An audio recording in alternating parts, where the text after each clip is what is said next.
Welcome to Magic Beyond the Books. Today we're talking about Harry and Hermione's escapade through time with the help of a time turner. I'm Callan. And I'm Renee. Warning, there are Harry Potter spoilers in this episode. As Callan said, we're talking about when Harry and Hermione time travel. So that is from the third book, The Prisoner of Azkaban, chapter 21, Hermione's Secret. And then it goes a little bit into chapter 22. I'll post again. The page numbers are 393 to 418. Or if you're listening to the audiobook, it's around around 11 to 12 minutes of that chapter, Hermione's Secret. So they vary by audiobook, but that should get you around the right place.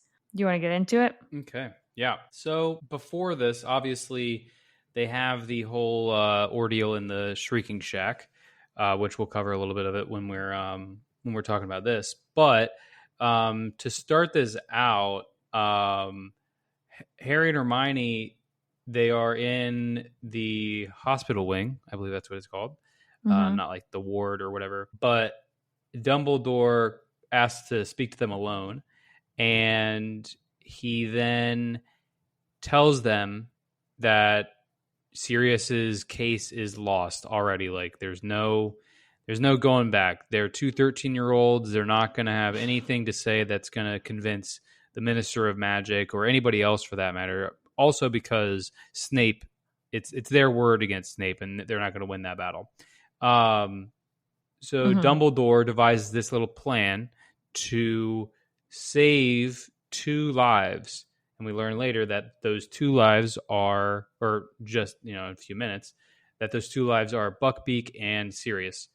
And he uses some very, very obvious, tries to hint heavily to Hermione that she should use her time turner. Yeah. He never directly says use the time turner to go back in time, but he pretty much outlines it. He says, we need more time. You can save 2 lives, spin 2 turns or whatever. 3 turns should do it. I feel like this is when if someone asked him later, he could be like, well, I never told them, because he didn't technically tell them to. Yeah, exactly. He's like, God, I really wish there was something that could help us go back in time and fix this. Like, if anybody had an idea, I guess you would go back like 3 hours or something like that. But, I don't know. Like, and then he just leaves. Yeah, exactly. And then he's like, I'm good gonna luck. walk you in. Well, anyways, good luck. You. Yeah.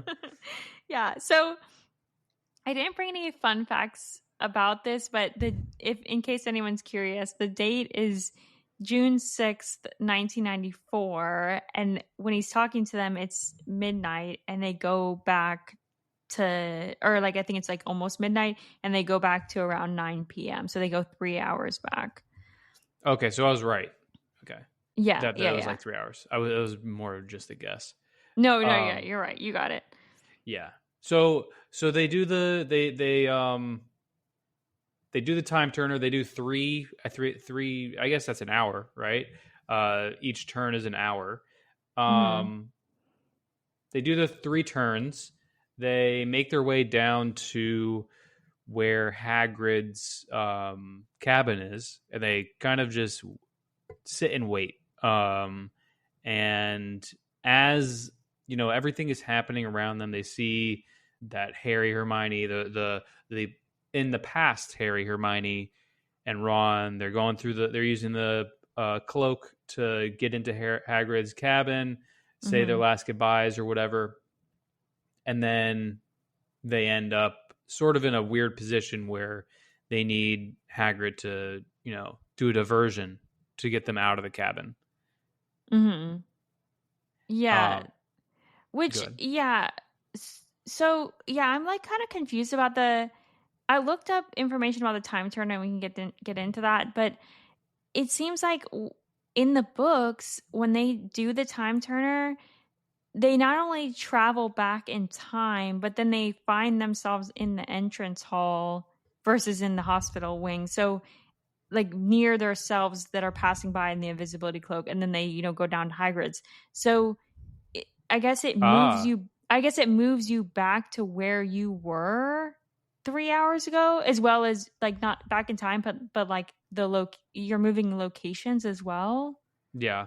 There's a lot of different things. When I looked into time turners, there's a lot of different things that don't necessarily make a whole lot of sense. And I mean, I guess it is pretty hard to remain as consistent as you would like to, at least from like if you're talking to a bunch of math nerds or physics geeks, which I am one of those, that it's hard to stay consistent in what the scientific definitions of time travel would be, like what would happen if time travel was possible, time travel into the past was possible. Like, I would think that if you do if wherever you end up in the past, it's like you end up in the past, and then right as you get there, your past self is immediately just like leaving. So like it's like you are transported like still, and your past self is just moving along. So you're just immediately like end up right behind them somehow. But obviously that wouldn't really like help you in the plot, because then you'd probably immediately reveal yourself. Yeah, like this. So what I could find of time travel in the Harry Potter universe, it seems like when this is, we're going to like give people headaches here trying to think through this, but I'm going to try to simplify it.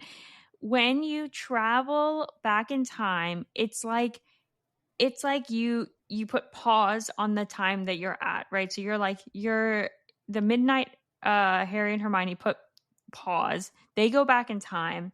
Then, the past selves are still going through their life. And then, the future self is going through that same thing. So they're like you're saying, like in this case, they're both happening at the same time. So it's almost like you have a 24-hour, everyone has a 24-hour day, but if you're traveling back in time, they're getting a 27-hour day because they're getting 3 extra hours.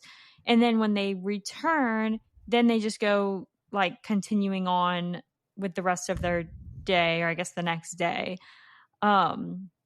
It's not like if you've seen like Time Traveler's Wife, where he keeps like disappearing and then coming back into a different time. Like your past, like you're saying, your past self doesn't disappear. Yes. Like if I'm explaining that well. Yeah. Yeah. Like you need to, and this is one thing that I really like about the and many like movies, different types of media, they have different interpretations of what time travel would look like. But I do kind of like the aspect of time travel specifically in Prisoner of Azkaban, because there are other things that happen in later pieces of later stories that aren't like, and the thing I'm referencing is Harry Potter and the Cursed Child, which last night I read through like the plot of that, and they use time travel all the time, and I don't necessarily like exactly how they do that. But back to the time turner here, I like that in this interpretation of time travel, everything seems to be a consistent loop where you have to obey these rules and you have to be where you were at the point that you left that point in time. You know what I'm saying?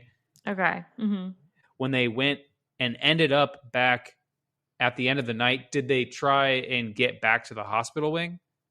Yeah. Okay. So like you're saying, like at the end of the night, they had to get back to where they were, because then, Harry's like, what happens if we don't get back? And Hermione's like, I don't even want to think about it. Like, so like you said, they had to return. Yeah.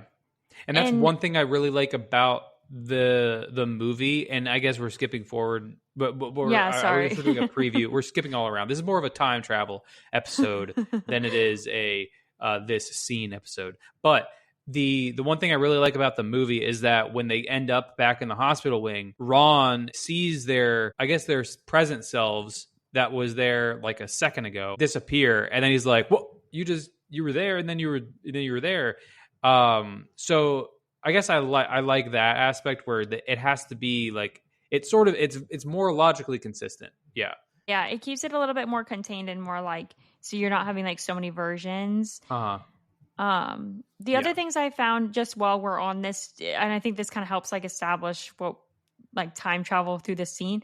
So the time turner obviously must be worn, like which, you know, Harry and Hermione put it on to do this time travel. So people aren't just like time traveling with their wands without a time turner in the Harry Potter universe. And then I found that you can only travel back 5 hours without suffering serious harm. So that's another way, I guess, J.K. Rowling's like keeping this contained so people aren't just like traveling back. And then, let's see. I believe that they put charms on them so that they can't go back a certain amount of time. Yeah. Because there were times when they tested it, and there was one instance where some lady, they were testing out like the limits, and they went back like 500 years, and then the person got stuck there or something, and then she had aged, 5 centuries or something like that. Because I guess, I don't know how the time travel works, but she didn't die, and then she aged 5 centuries, and then she died like right when she got back to the point where she came from. Okay. And then they also have it in Harry Potter where in book 5, when they have the whole like Department of Mysteries thing in the Ministry, they destroy all the time turners that the Ministry has in their stock. So it basically just like closes that out. And the Cursed Child, I don't even want to like get into that because to me, the Cursed Child is like not canon. It's like I have so many problems with that book, which maybe we could do like a whole episode or multiple episodes on that. But like you said, there's heavily time travel in that one, but I'm just going to kind of like set that aside for the purposes of this episode. But anyway, going back to where we were. So Hagrid's cabin, they're waiting to seal Buckbeak because they have to make sure that, you know, the whole execution crew, which is McNair, Fudge, Dumbledore, and the committee member all see Buckbeak like before, you know, as they're coming down before. So then when they take him, they don't think like Hagrid stole Buckbeak or something. Yeah. Yeah. And this is another thing that I like about the movie is that during this time period where Dumbledore, Fudge, and McNair are walking down, in the movie, something breaks in the cabin, and this causes Hermione to look outside and say, "Oh, there's somebody coming." And in the movie, and this is what I really like about the time travel in this scene, is that it is necessary, or it always happened, that Hermione or other Hermione that traveled back in time threw a shell into the cabin and broke the thing to make them look. So the thing about this scene is that they use time travel in this way where, and this is a very specific type of time travel. It's called predestination, and it creates a loop where it is always supposed to happen. So like and this sort of, you kind of get into like this thing about like free will. If anything is, if time travel is possible, then is there free will or whatever? But I just like that they sort of sprinkled this in. They don't use it. They don't bang you over the head with it. It's sort of just like sprinkled in, like to make these plot points happen. These are logically consistent time loops. Yeah, like even in the book and in the movie, like you never see, like in my understanding of this, like Buckbeak never dies, even in the previous version, like because you never actually see it. You just hear, because McNair swings his axe at the fence, and then like in Hagrid, they hear him like making a noise, but they don't know what it is. And then like in the future version, you realize like he was just like crying with relief that Buckbeak escaped. But you know, like maybe I'm jumping ahead here, but you never, in my mind, like Buckbeak never died. And I think that's why like Dumbledore has this all figured out already. Am I making any sense, or am I making this more confusing? No, I think that you're right. Dumbledore is always, I guess, going to tell them about time travel. So like all of this stuff is always going to happen. And this whole sort of scene is a self-contained loop of things that are just, there's no free will, I guess, in this little section. And this is why time travel is this is why I don't, and a lot of physicists have like looked into this too, like they don't think that time travel into the past is possible or logically cannot happen, because it creates these things where free will and like chaos aren't allowed to, do the things that they do. Yeah. But yeah, so we're going so back to it. So we love time travel in this. We love talking about time travel. So I forget where we were. The committee we get to the point where something breaks in the cabin and they realize that Fudge, McNair, and Dumbledore are coming. And they leave out the back door. Yes. And then, and then the committee comes, basically they do like paperwork, like they're just kind of like going over like, okay, this is what's happening. They have to sign some papers. McNair looks out the window and sees Buckbeak, and then they kind of bring him back in to make sure he's like hearing the whole like official statement. And that's pretty much Harry and Hermione's cue to go in and grab Buckbeak and bring him into the like cover of the forest with them. Yeah. And I did see a Reddit post. I guess we can maybe share it, but it's funny. Like in the movie, after they realize that Buckbeak is no longer there, and I guess that's the next part of the scene where they take Buckbeak and move him. McNair goes out, just like, oh, where the heck is he? And then another funny thing that Hagrid says is, what did he say? I wrote it down. He says, "Gone, gone. Bless this little beak. He's gone. Must have pulled himself free. Beaky, you clever boy." And I wrote down, like, this is definitely something someone would say that like purposely didn't tie him up very well and like allowed him to like get away. He's like, oh man, that guy, he's like so clever, man. That guy is. He got away I tied him up, I swear. Yeah, I know. This comment makes him look real suspicious. Yeah. But so like when they're doing that, in the movie, I guess Dumbledore, after they realize that, oh, there's not gonna be an execution and they're gonna have to like find this flying horse, essentially. He says, I'd like a nice cup of tea or a large brandy. And somebody on Reddit said, I'm choosing to believe that Dumbledore came up with the time turner plan after getting trashed with Hagrid. Like, gotta get drunk. Yes. Yeah. And also, he does say that in the book too. He's like, okay. Hagrid, I could do with a cup of tea or a large brandy. I like how that was like one of my favorite quotes from this whole like scene. Because it's like, okay, if you don't have a cup of tea, it goes straight to brandy. Yeah. But so they realize that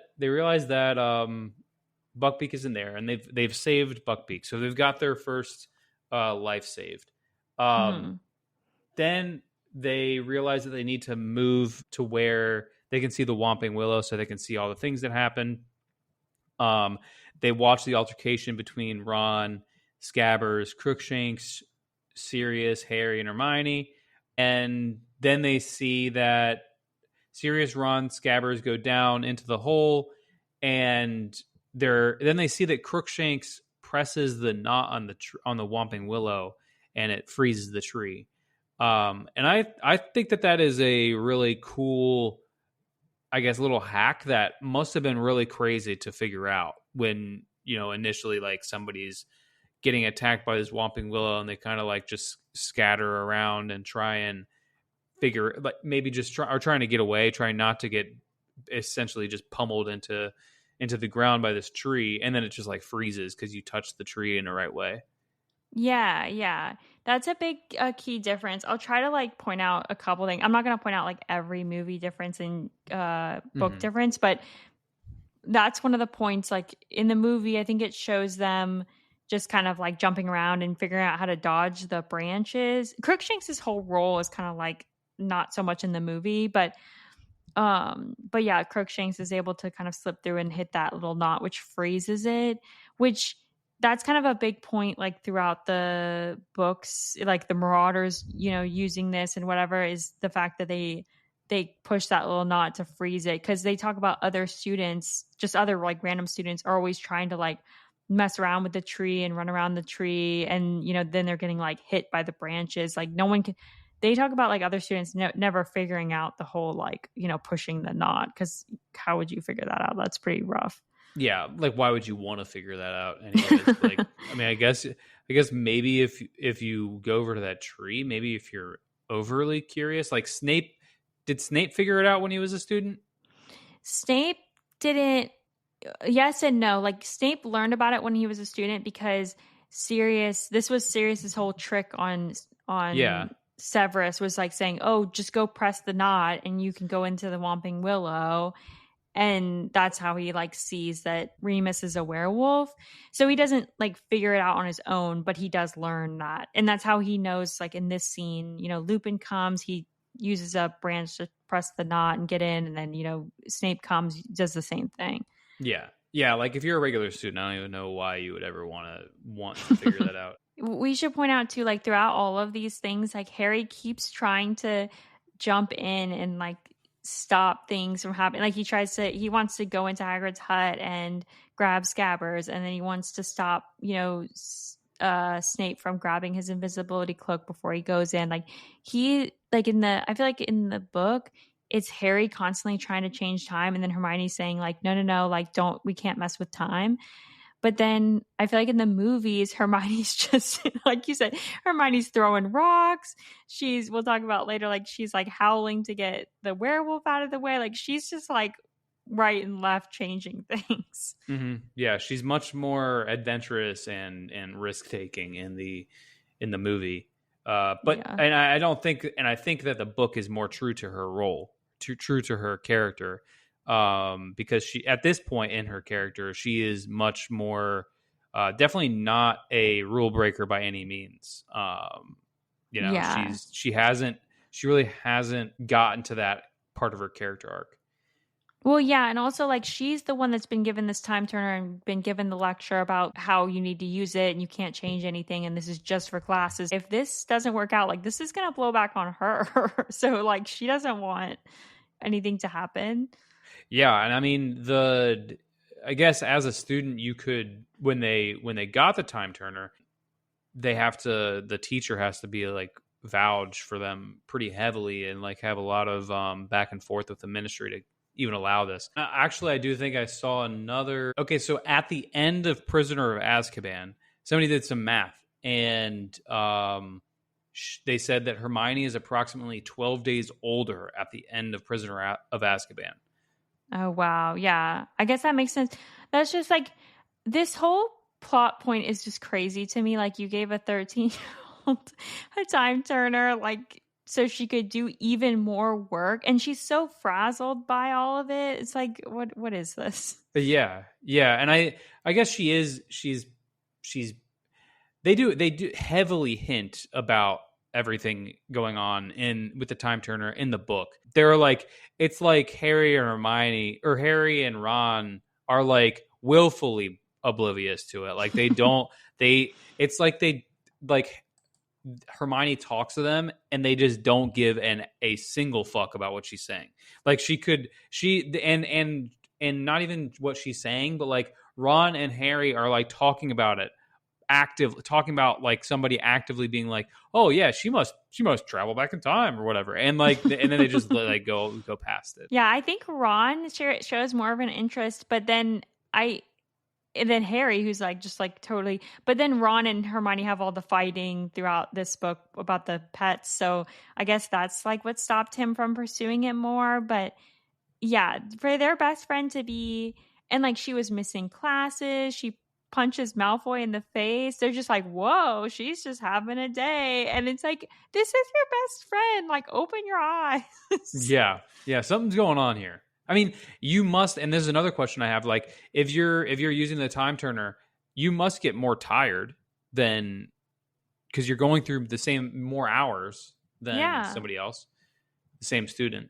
Mm-hmm. So yeah, Hermione is 12 days older at the end of Prisoner of Azkaban. Somebody did all the math. I guess it's Ron and Harry take 9 subjects, and Hermione is taking 12. Okay, yeah. So 3 more classes than like what your average student. Wow, this person went into detail.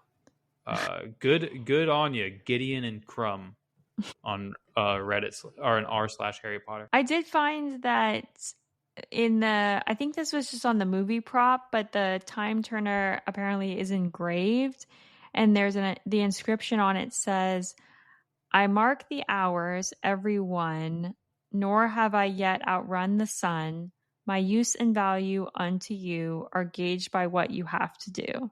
You said my use and value to you is up unto you. Oh, unto you is are gauged by what you have to do.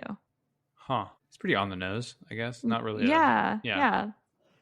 And apparently the time turner in the movie is like seen. So like in the scene, I guess in one of the scenes that they're at the care of magical creatures, like Hermione's wearing it around her neck. And it's more of just like, it's not, I don't think that's accurate to the book at all, but I think it's more of a nod to people who watch the movie a lot and they're like, oh, there's the time turner. You can it's see not like it when used you as a watch plot back, point. yeah. It's just like, oh, cool, that's there.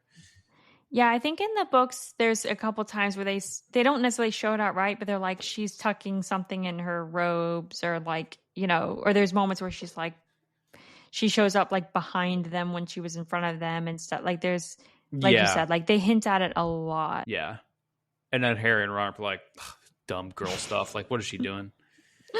I know. The boys are oblivious. In the real world and the Harry Potter world. Yeah, especially 13-year-olds. Okay, so where were we? So we were at the Whomping Willow. So they're watching all this go down. Then basically they see like the execution group, like the committee member and all them, go back up from Hagrid's to the castle. They're just waiting. They see Lupin go in. They see Snape go in. At some point, like Hagrid also leaves his hut, goes back to the castle. So then they're kind of, while they're waiting, this is when Harry and Hermione have this little discussion about like what happened the night before with the whole like Patronus situation. Yeah, and Harry thinks that his dad was the person that popped out and did the Patronus. And Hermione is obviously doubtful. She's like, that's not possible. He's dead. And Harry seemingly, like, at that point he wants to believe that it was his dad, because he wants to believe that his dad came back and was, alive and had felt some sort of an impact from him. But I do think it sets the seed a little bit for kind of like putting reality back in his head. And then it also sort of sets the seed of this looping idea of like all of these. This is one large time loop where Dumbledore tells them to go back in time and fix everything. So that's the larger loop. And then it has all these little smaller time loops inside of them. And I'm just sitting here thinking like, but why would Dumbledore know to tell them to go back in time? Because like, I don't know. If you understand this, listening to this right now, tell us. Because I'm kind of losing it. I thought I understood it. I'm losing it. I think that Dumbledore experienced it the first time with Buckbeak not being there, right? Magically not being there within like 30 seconds of time. I think he knew that they were going to save Buckbeak, but he had to imply to them that they were saving Buckbeak's life to get them to go do it. Not like he wasn't going to go to them and be like, "Oh, Buckbeak's saved." He needs them to think that they need to go do it to make this whole thing like work out. Does that make sense? But does he know when he tells them to do the time turner that they have already saved Sirius?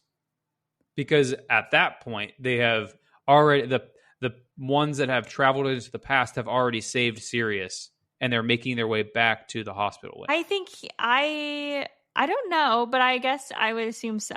I think Dumbledore always knows more than you think he knows. So I'm just going to go with that. I definitely think Dumbledore understands what's going on. I don't understand what's going on. Well, yeah, we may never know, but I'll get back. So anyway,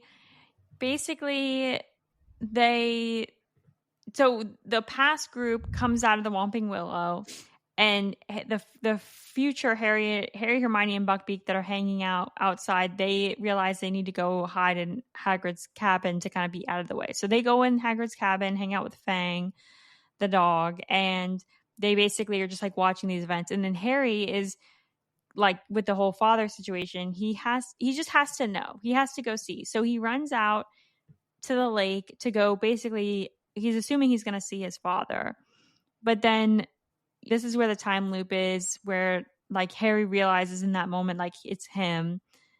And then, he does his whole expecto patrona. Mm-hmm. Yeah. And not exactly like that. That's not a very accurate impersonation. Well, I'm not gonna like yell into you guys' ears here. Yeah. But he doesn't go expecto patrona. But yeah, no. He gives a good hearty yell at expecto patronum, and it's an all caps yell. It's not like just an exclamation yell. It's an all caps exclamation yell. Yeah. What did he ever say? What memory he thought of when he did that? No, that's a good point. I thought, I guess in my own like headcanon, it's like the excitement of that he knew he could do this. And this is like a huge moment and a huge spell and stuff like that. So I feel like that's what he's like thinking of. Yeah. I want to say, I don't remember. There's something in my brain about him remembering what it felt like to think that he didn't have to go back to the Dursleys and he could go back to Sirius's house if he saved him, and he put that feeling in his brain when he was casting the spell, because like, oh yeah, that was the most powerful happiness that he's ever felt. Like, he now has someone who is literally like family to him, and he's going to be able to go back and spend time with them, and this will be the first time he ever feels like that. Yeah, Harry has a lot of like special relationships with people, so I'm not trying to discount this with anyone else, but there is some real love between Harry and Sirius, and we'll like kind of get into that when we talk about Sirius. But like, yeah, I think Harry from basically the get-go just really like feels like he's family. Even after all this stuff of all this misconception about him, he automatically is like, oh yeah, I'll go live with you. Yeah, and it clicks in his brain. And obviously that's an insane thing to think. Like, this guy was just in prison for like, I don't know how many years. And you're just going to be like, oh yeah, sure, I'll go live with you. Where are we going to live? But yeah, I think that, I mean, like, putting yourself in Harry's shoes, I probably would be the same way. Like, it's like you met your long lost uncle, and it turns out he's a exceptional person. He does a very selfless thing where he gives up the secret keeper, right? And he gives up ownership of that because he knows that if he were to take that, then he puts his best friends, he makes them even more vulnerable, because people would assume that he is the secret keeper. So he does a very selfless thing. Obviously, the plan doesn't work out because, you wouldn't assume that one of your best friends is also a murderous traitor who's a piece of shit. But yeah, I mean, he does something very selfless. And I think Harry realizes that, obviously, in the Shrieking Shack.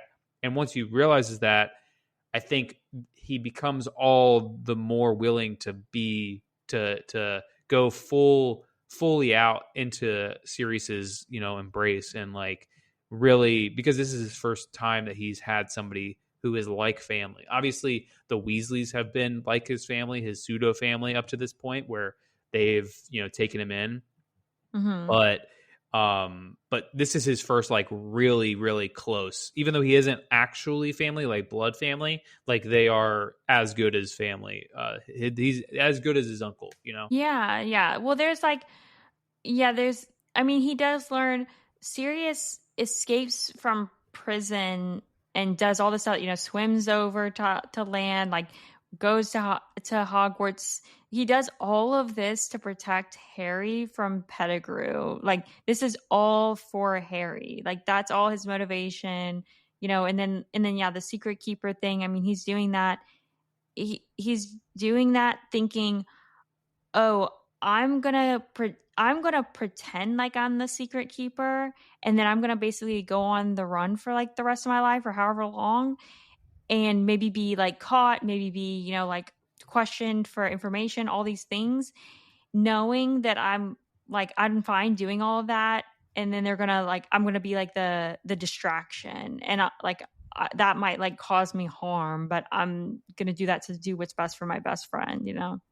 Yeah, exactly. The thing I think about when I think about Sirius is this picture, this meme. Have you ever seen this meme template? Yeah, I've seen this. Yeah. It's usually funnier things, but like it's like Sirius and then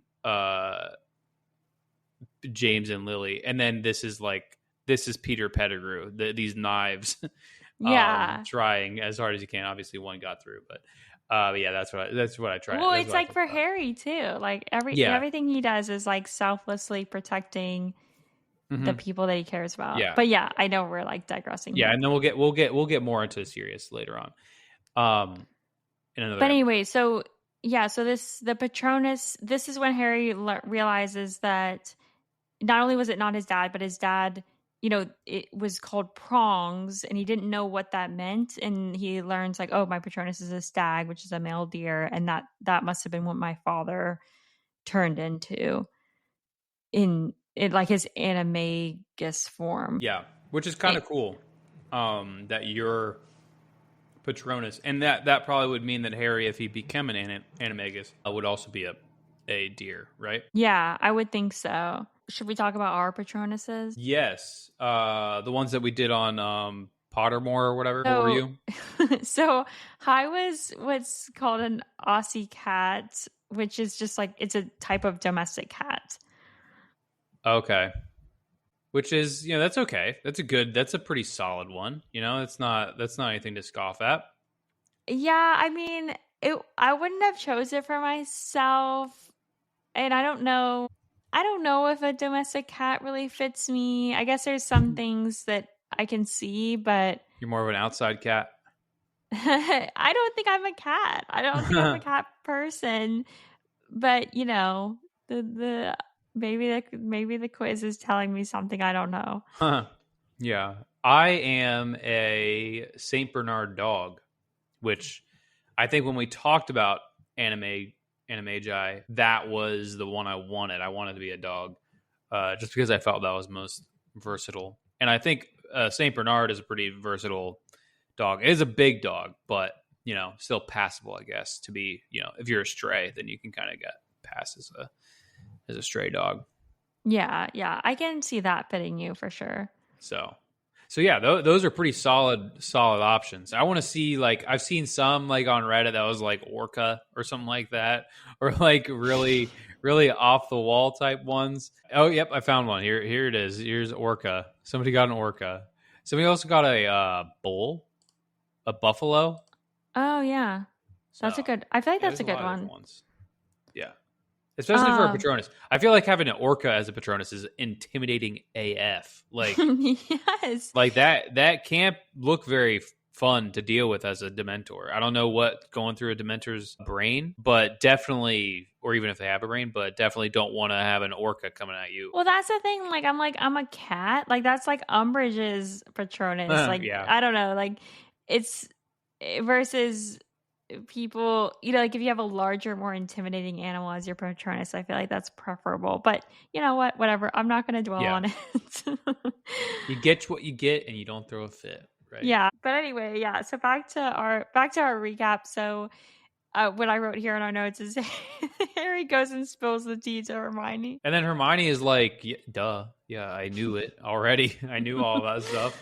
Not actually, but yeah. I mean, I think that she was like, I was pretty doubtful of Harry's initial story. Yeah, and then they see kind of what had happened to them. So Snape had been unconscious after they hit him with the Expelliarmus.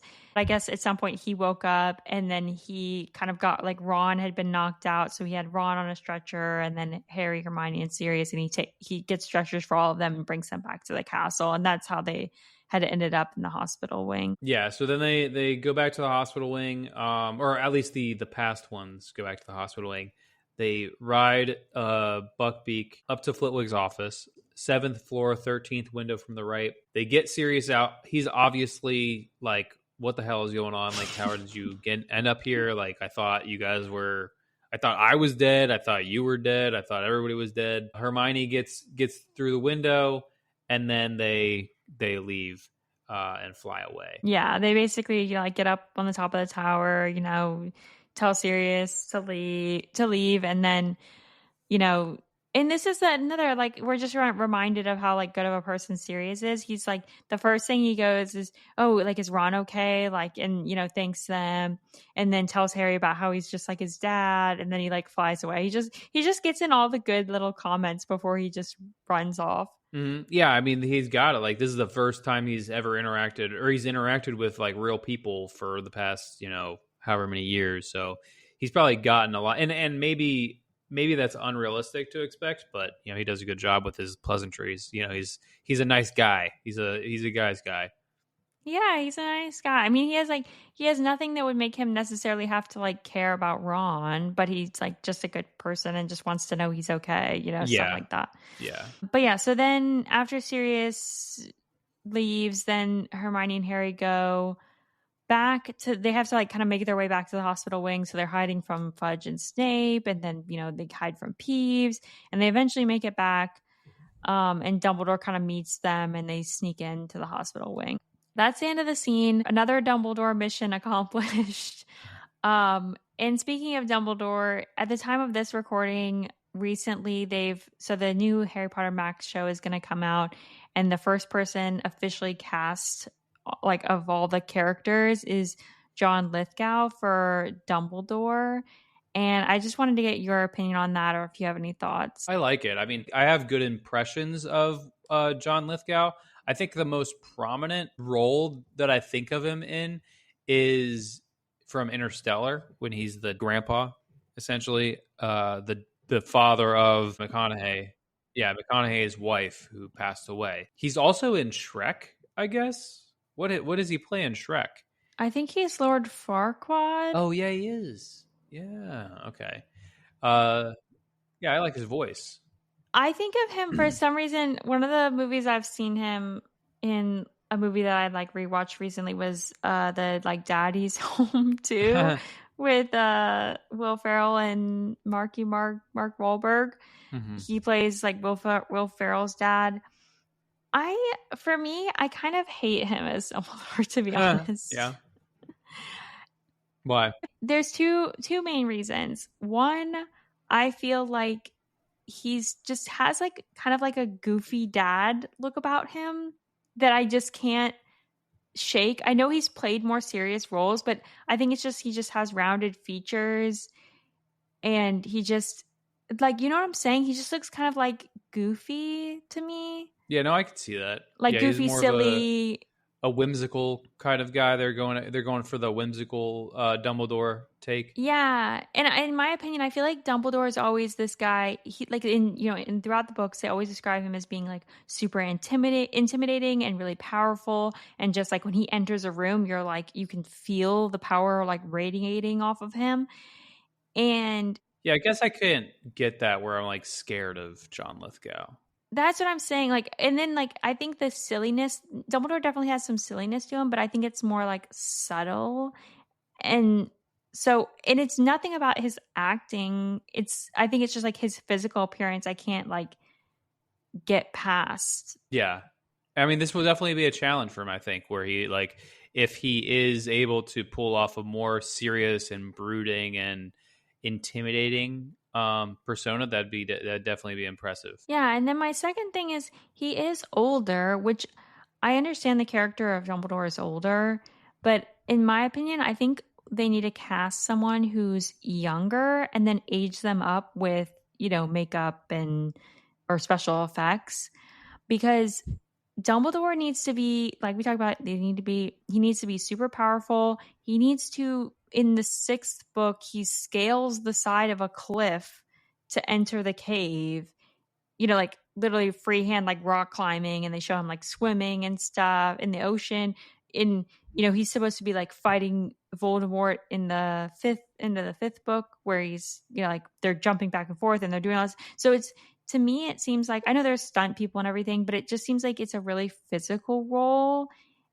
And I think that it's just harder when you're casting someone who's like going to be like in their 80s. Yeah, he's 79 right now.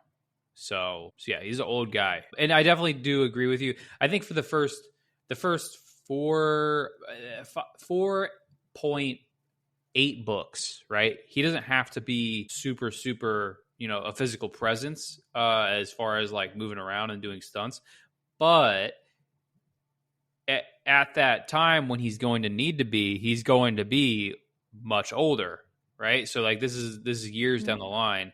So I don't know, maybe AI will be, just ultra good at that point, and they'll just be able to like essentially plop his face on a AI body of Dumbledore, but who knows? We will see. We will see. But anyway, yeah. So do you want to get into our hero of the scene or villain of the scene? Yeah. I had a hero. I did not have a villain. Okay. Hit me with your hero.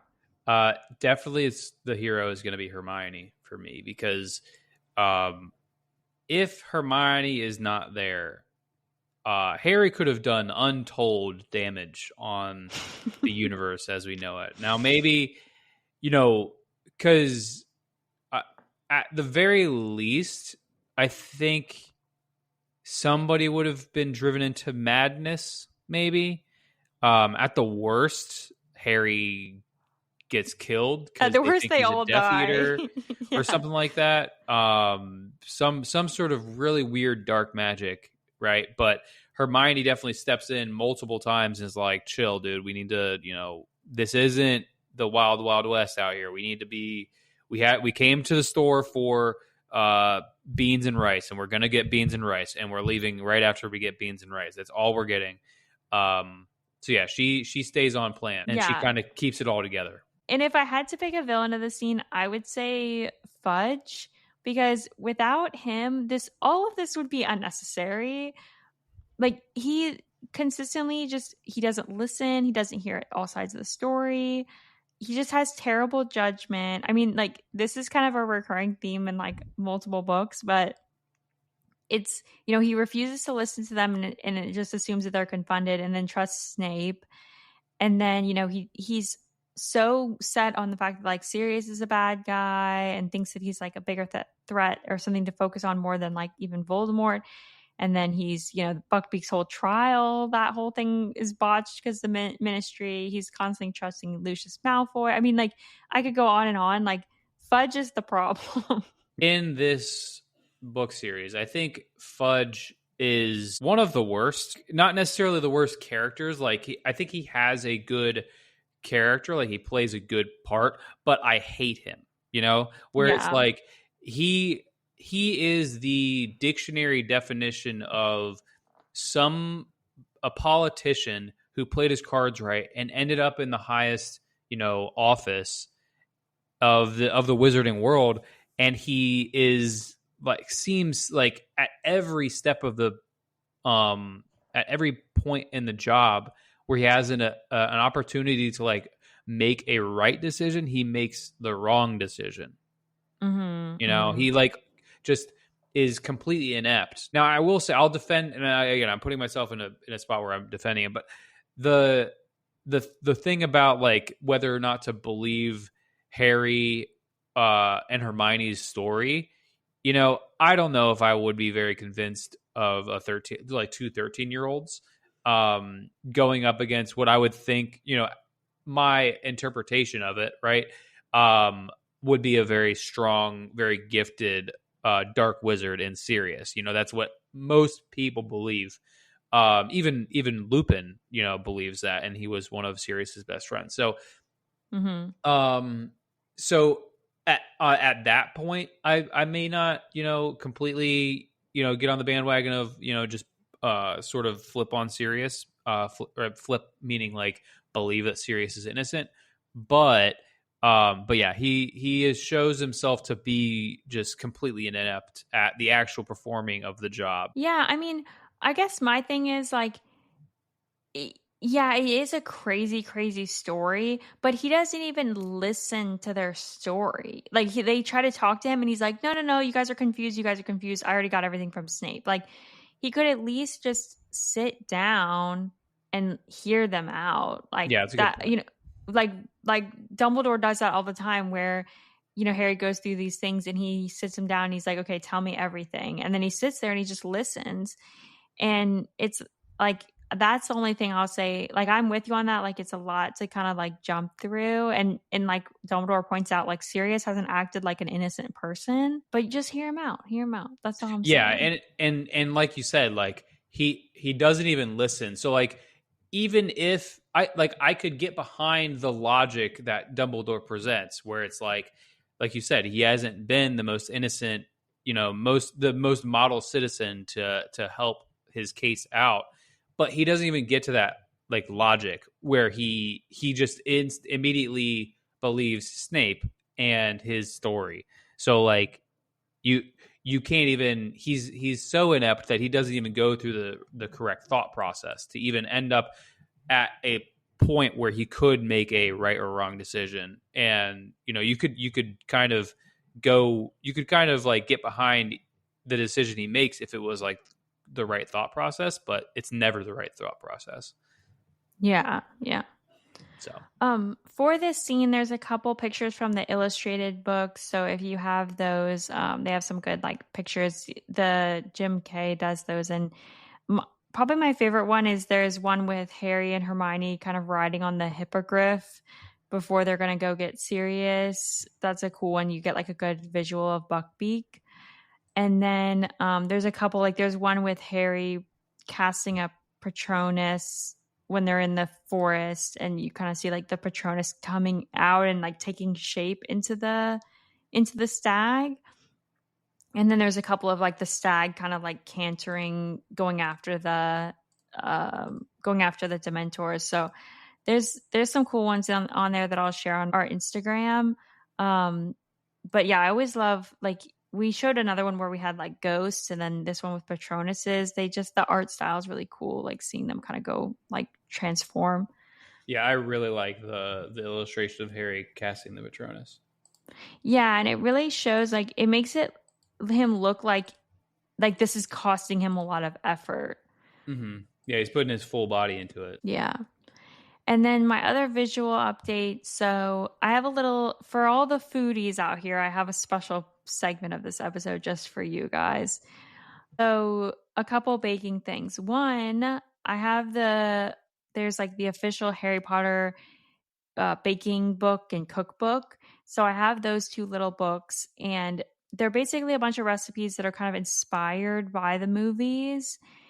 And they have one for this scene, or for the time turner. So they have these little like time turner crackers that are like a little pastry kind of thing. But basically, it's like a cracker, and then you put these little rings to make it look like a time turner, and then have a cut grape and little like cheese dollops to be like the hourglass. So I'll share that if you guys are interested in making that. I haven't made this one yet. I'm trying to go through all of them. Those look pretty intricate. Yeah, this one seems like a lot because there's like you cut out little stars and this one's gonna take a little bit of time. I'm not the best baker. And then my other baking update, Callan, have you seen Wizards of Baking? No, but I'm looking at the images right now. Okay, so there's this show out now that's basically is hosted by the twins, the Phelps twins, that they're the ones that played Fred and George Weasley in the movies.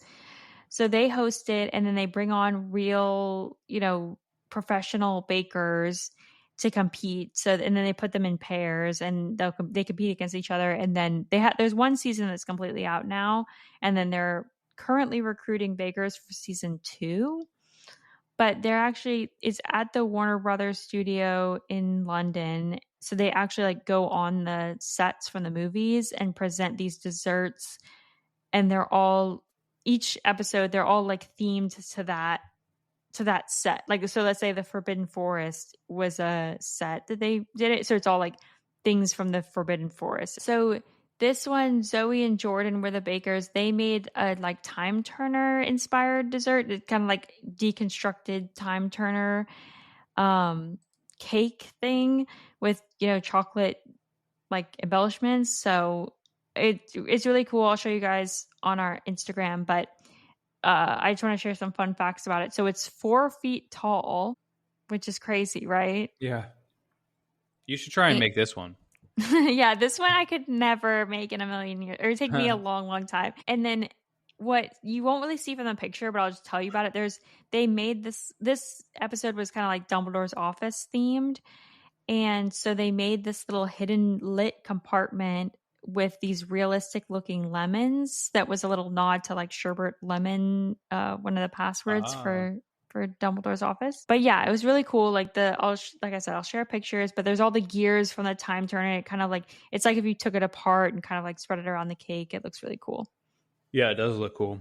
That's a funny like concept. Like you're like, this is my life's mission is to make this replica of this cake. Like go to baking school and stuff, and they're like, "Oh, why are you here?" Oh, like I want to have you seen Wizards of Baking. Yeah, just for this one specific cake that from this one show. And then you never bake again. And I never bake again. You do this thing, and you're like, okay, I'm done. Yeah. Zoe and Jordan, if you're listening, tell me more about how to make this. This is insane. Like y'all did such a great job. So props to you. Yeah, looks but good. Yeah, that concludes my little baking segment for all the foodies out there. Okay, the time turner cookies looks pretty good. Yeah, the cute little cracker. That's more realistic. If you're gonna go out, for our listeners that maybe are gonna go out and try to bake these things, maybe start with those first. Yeah. But speaking of food, this kind of ties into my favorite quote. My favorite quote of the scene doesn't have anything to do with really the time travel element that we've been talking about. But it's when they're in the medical or the hospital wing, and Harry gets up, and then there's this little bit of narration where Madame Pomfrey suddenly stuffed a large chunk of chocolate into Harry's mouth. He choked, and she seized the opportunity to force him back into the bed. So you can see that Pomfrey is just aggressively trying to do her job, because she is like, these kids have just been through hell. They need to get their rest. They need to, in this case, eat as much chocolate as they can eat, because they've just been attacked by Dementors. Madame Pomfrey, I mean, this poor woman, like, yeah, she's just like, trying to do her job. Yeah, no one will let her just do her job. Yeah. Like why am I even working here?